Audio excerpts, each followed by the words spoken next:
भारत माता की। भारत माता की। ಬೆಂಗಳೂರಿನ ನನ್ನ ಸೋದರ ಸೋದರಿಯರಿಗೆ ನಮಸ್ಕಾರಗಳು. ತಾಯಿ ಭುವನೇಶ್ವರಿ, ತಾಯಿ ಅಣ್ಣಮ್ಮ, देवी बनशंकरी,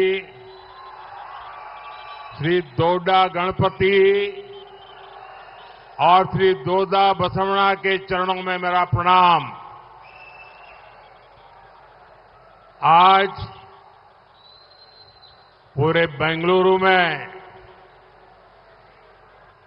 इतनी बड़ी संख्या में आप यहां आए हैं और संदेश भी साफ साफ है। फिर एक बार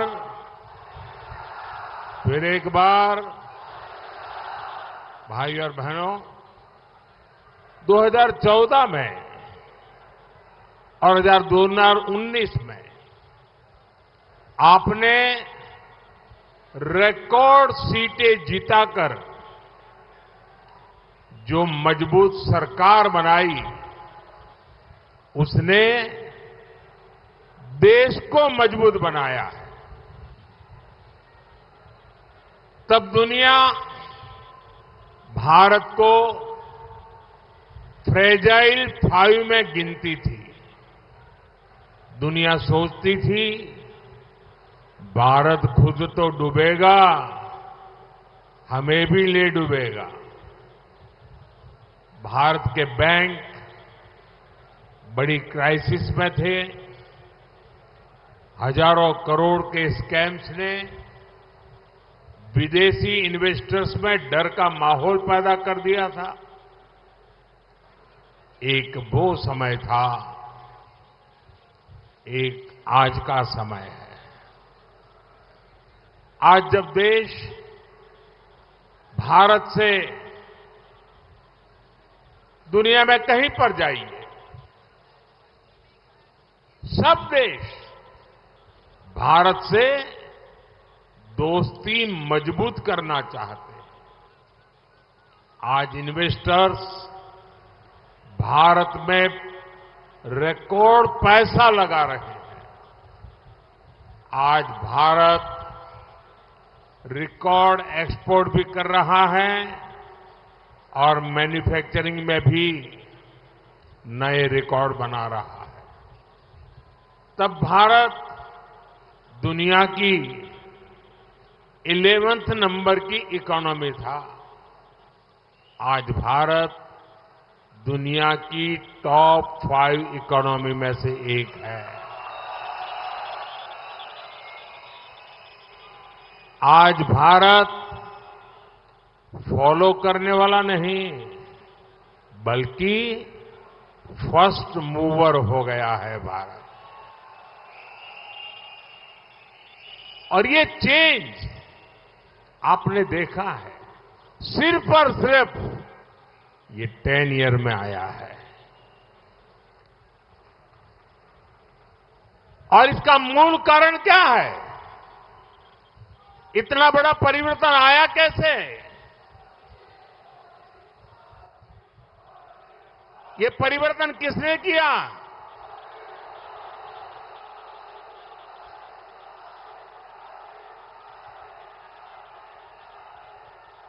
आपका जवाब गलत है। ये परिवर्तन आपके एक वोट ने किया है।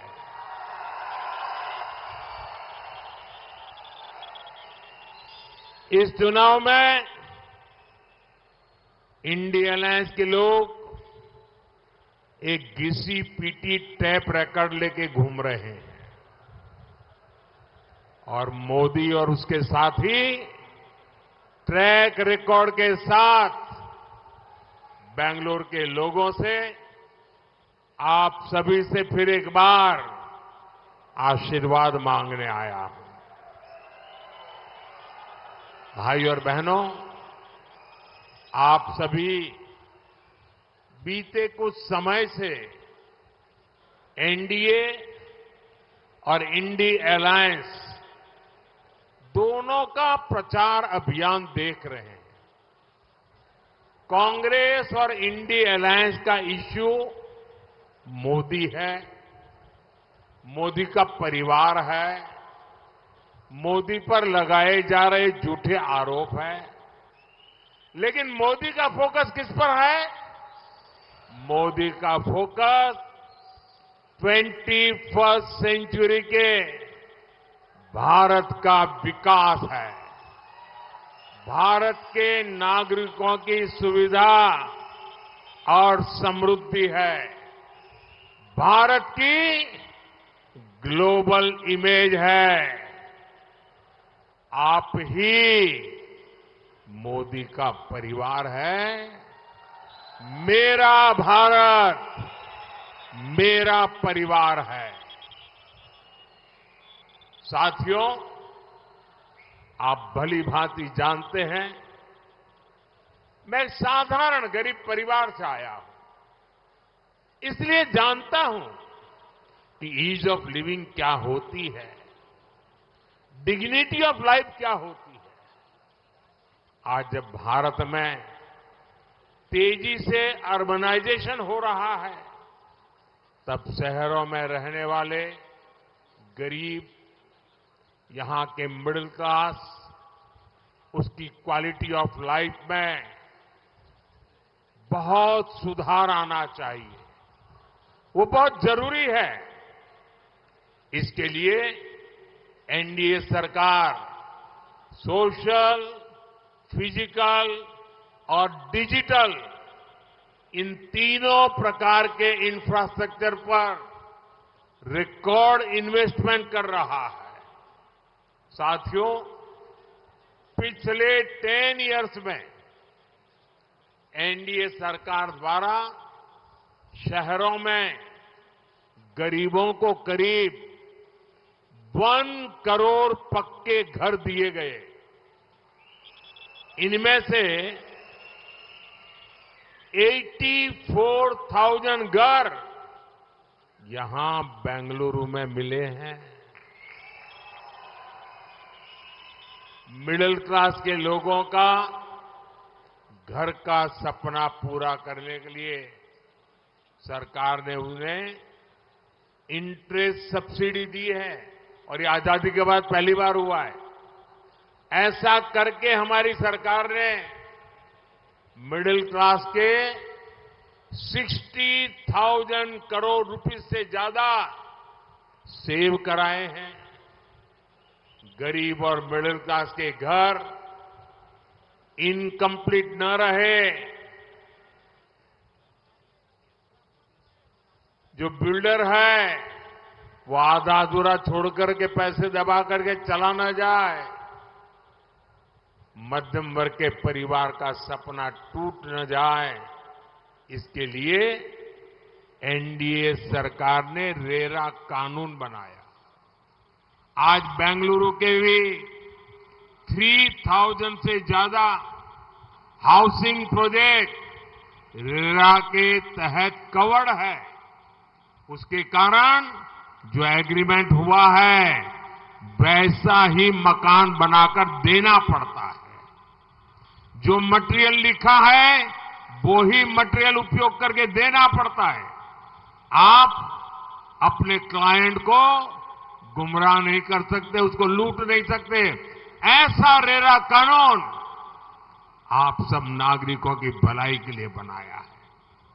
2014 से पहले आपकी 2 लाख की एनुअल इनकम पर ही इनकम टैक्स लग जाता था। आज आपको 7 लाख रुपीस तक की इनकम पर कोई टैक्स नहीं देना पड़ता। 2014 से पहले अलग अलग तरह के इनडायरेक्ट टैक्सेस आपके कपड़ों का बिल, रेस्टोरेंट में खाने का बिल, हर तरह के खर्चे बढ़ा देते थे। जीएसटी लागू होने के बाद ये इनडायरेक्ट टैक्सेस भी कम हुए हैं। इससे भी आपके थाउजेंड्स ऑफ करोड़ रुपीस खर्च होने से बचे हैं। जो एलईडी बल्ब कभी 400 रुपीस का था, हम उसकी कीमत 400 से 40 रुपीस तक ले आए हैं। अब घर घर में एलईडी बल्ब होने से रोशनी ज्यादा मिलती है। बिजली बिल में मिडिल क्लास के करीब 20,000 करोड़ रुपीस हर साल सेव हो रहे हैं। अब तो एनडीए सरकार ने एक और नई योजना शुरू की है, पीएम सूर्यघर मुफ्त बिजली योजना। इससे इलेक्ट्रिसिटी का आपका बिल 0 होगा। इतना ही नहीं, इलेक्ट्रिसिटी से कमाई भी होगी। इतना ही नहीं, अब जमाना ईवी का आ रहा है, इलेक्ट्रिक व्हीकल का आ रहा है। उसके कारण आप अपनी स्कूटी हो, स्कूटर हो, कार हो, अगर वो इलेक्ट्रिक व्हीकल है तो उसका चार्जिंग भी घर में करवा सकते हो और आपको घर में चार्जिंग करने के बाद खुद का ट्रांसपोर्टेशन भी करीब करीब फ्यूल का खर्चा 0 हो जाएगा। साथियों, गरीब और मिडिल क्लास का बहुत बड़ा खर्च हेल्थ रिलेटेड होता है, लेकिन आयुष्मान भारत योजना इसमें गेम चेंजर साबित हुई है।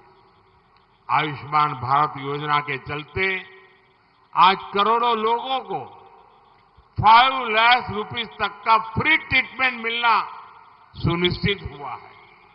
इससे भी लोगों के 1 लाख करोड़ रुपए सेव हुए हैं। और अब बीजेपी ने अपना जो मैनिफेस्टो घोषित किया है, उसमें इस योजना को एक्सपांड कर दिया गया है।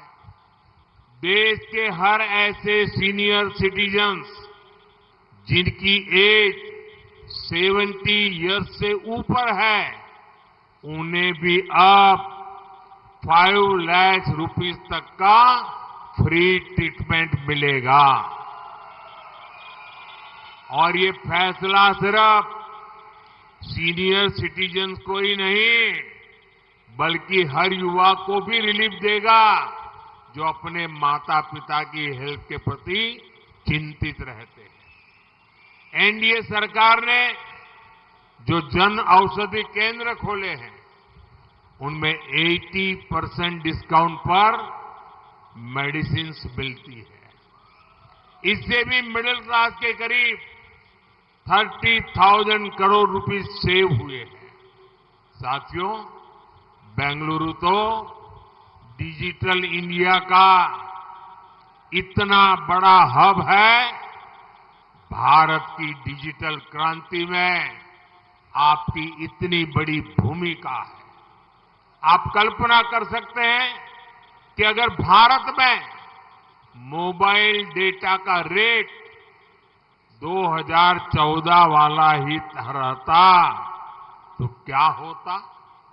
उस समय 1 GB डेटा 250 रुपीस के आसपास होता था।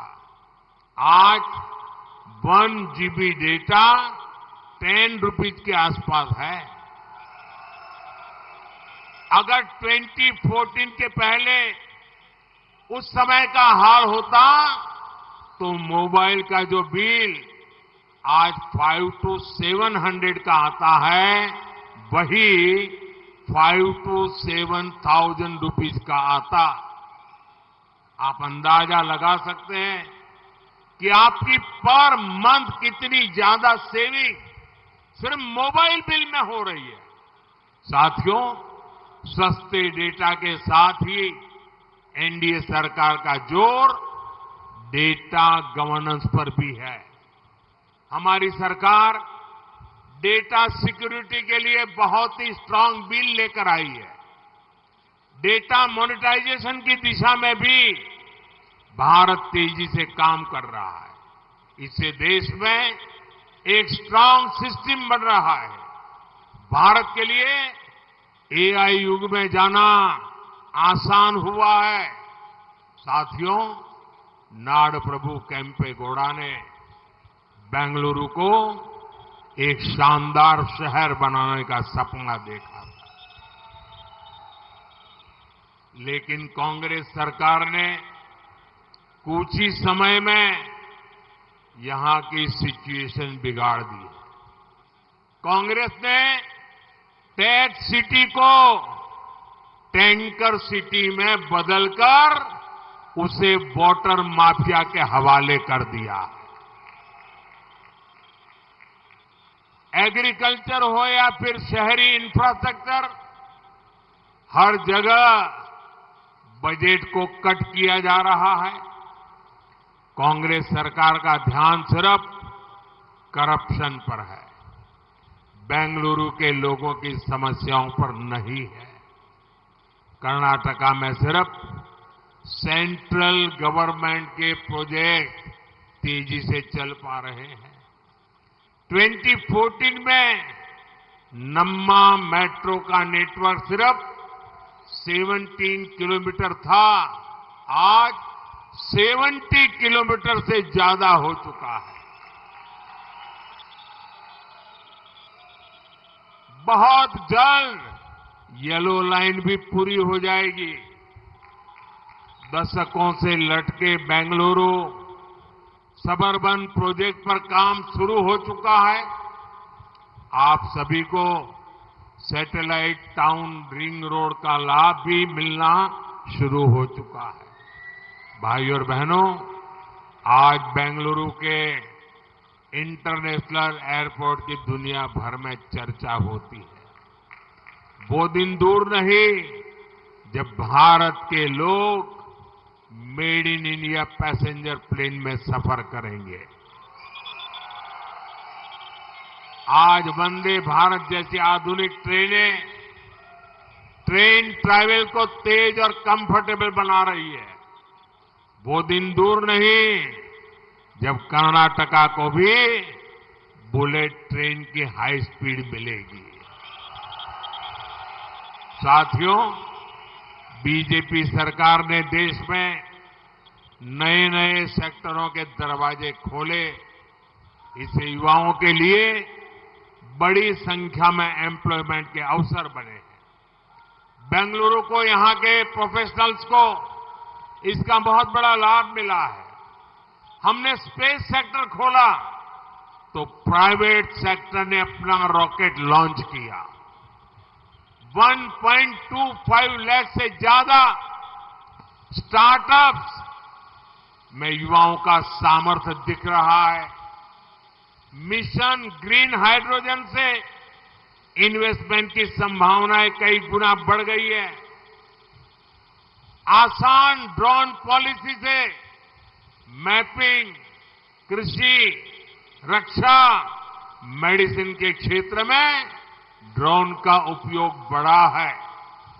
5G के विस्तार से आर्टिफिशियल इंटेलिजेंस और इंटरनेट ऑफ थिंग्स में अवसर बनने लगे हैं। डिजिटल इंडिया अभियान ने लाखों डिजिटल एंटरप्रेन्योर्स तैयार किए। पीएलआई स्कीम से मैन्युफैक्चरिंग सेक्टर तेज रफ्तार से आगे बढ़ रहा है। मोबाइल एक्सपोर्ट में भारत नए रिकॉर्ड बना रहा है। मेट्रो कोच, ट्रेन के डिब्बे, डिफेंस इक्विपमेंट्स भी एक्सपोर्ट हो रहे हैं। आपने टीवी में देखा होगा, अखबार में पढ़ा होगा, कल ही भारत के ब्रह्मोस मिसाइल का पहला कंसाइनमेंट फिलीपींस को भेजा गया है। इसने ग्राउंड लेवल पर बड़ी संख्या में एम्प्लॉयमेंट अपॉर्चुनिटीज पैदा की है। क्या कांग्रेस के समय में ये कल्पना भी की जा सकती थी क्या आपको याद होगा, यही कांग्रेस है जिसने एचएएल को लेकर कितना बड़ा बवाल किया था। कांग्रेस ने देश भर में मोदी को बदनाम करने की कोशिश की थी। वही एचएएल आज record turnover, record profit, record order प्राप्त कर रही है। कर्नाटका में एशिया की सबसे बड़ी हेलीकॉप्टर फैक्ट्री बनी है। अमेरिका के बाद बोइंग की दूसरी सबसे बड़ी फैसिलिटी कर्नाटका में बनी है। ये तभी हो पा रहा है जब भारत में फैक्ट्रियां बढ़ रही हैं, उसमें काम करने वालों की संख्या बढ़ रही है। भाई और बहनों, बेंगलुरु युवा शक्ति, युवा टैलेंट और टेक्नोलॉजी का पावर हाउस है। लेकिन कांग्रेस और इंडी गठबंधन टेक्नोलॉजी के विरोधी है। आज पूरी दुनिया डिजिटल इंडिया की प्रशंसा कर रही है, भारत के फिनटेक की प्रशंसा कर रही है। लेकिन आप भूलिएगा नहीं, कांग्रेस ने आधार का विरोध किया था, अदालतों में घसीट कर ले गए थे। कांग्रेस ने जन धन अकाउंट्स का विरोध किया था। कांग्रेस ने डिजिटल पेमेंट्स का मजाक उड़ाया था। कांग्रेस ने राशन की योजना में डिजिटल ऑथेंटिफिकेशन का विरोध किया। कोरोना के समय बेंगलुरु की एक आईटी इंडस्ट्री ने पूरी दुनिया को इतना सपोर्ट किया। लेकिन यही कांग्रेस है जिसने कोरोना के दौरान कोविन प्लेटफॉर्म का विरोध किया। कांग्रेस ने made in India corona vaccine को बदनाम किया। साथियों, मोदी कहता है देश को ग्रीन एनर्जी हब बनाएंगे, फार्मा हब बनाएंगे, इलेक्ट्रॉनिक्स हब बनाएंगे, इलेक्ट्रिकल व्हीकल हब बनाएंगे, सेमीकंडक्टर हब बनाएंगे, ग्लोबल इनोवेशन हब बनाएंगे, ताकि भारत ग्लोबल इकोनॉमी का हब बने। लेकिन कांग्रेस और इंडी गठबंधन वाले कहते हैं मोदी को हटाएंगे। मोदी की गारंटी है 5G के बाद 6G लाएंगे। वो कहते हैं मोदी हटाएंगे। मोदी की गारंटी है AI लाएंगे। वो कहते हैं मोदी हटाएंगे। मोदी की गारंटी है चंद्रयान के बाद गगनयान का गौरव दिलाएंगे। तो वो कहते हैं मोदी हटाएंगे। कांग्रेस एंटी यूथ है, क्योंकि कांग्रेस एंटी इन्वेस्टमेंट है, कांग्रेस एंटी एंटरप्रेन्योरशिप है।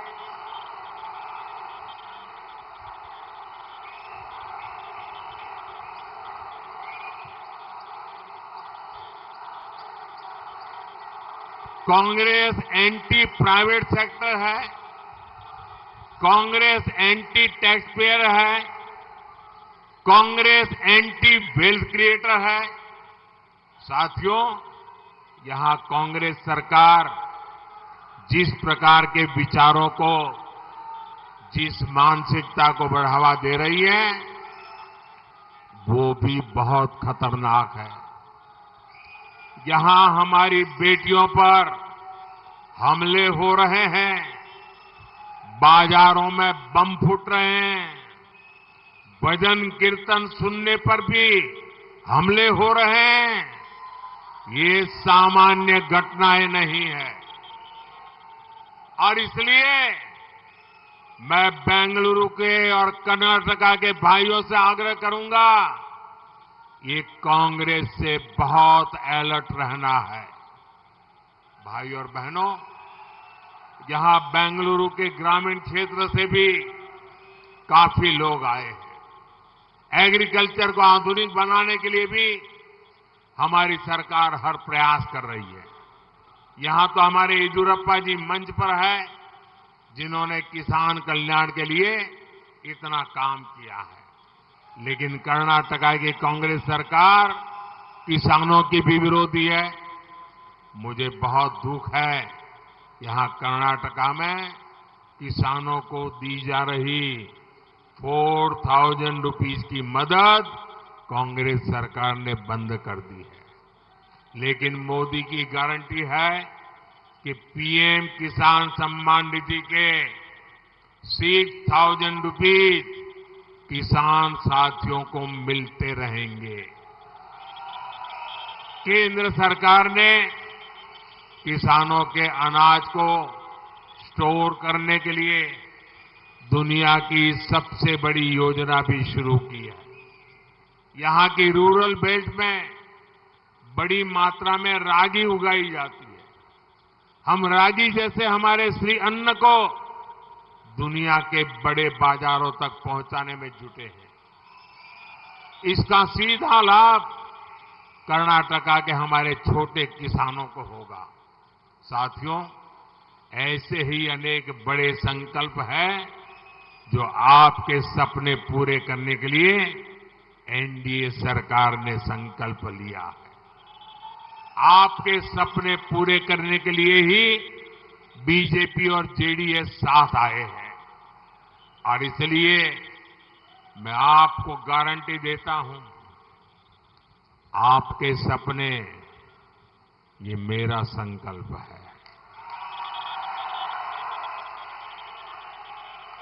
मेरा पल पल आपके नाम, मेरा पल पल देश के नाम। और मैं आपको वादा करता हूं 24/7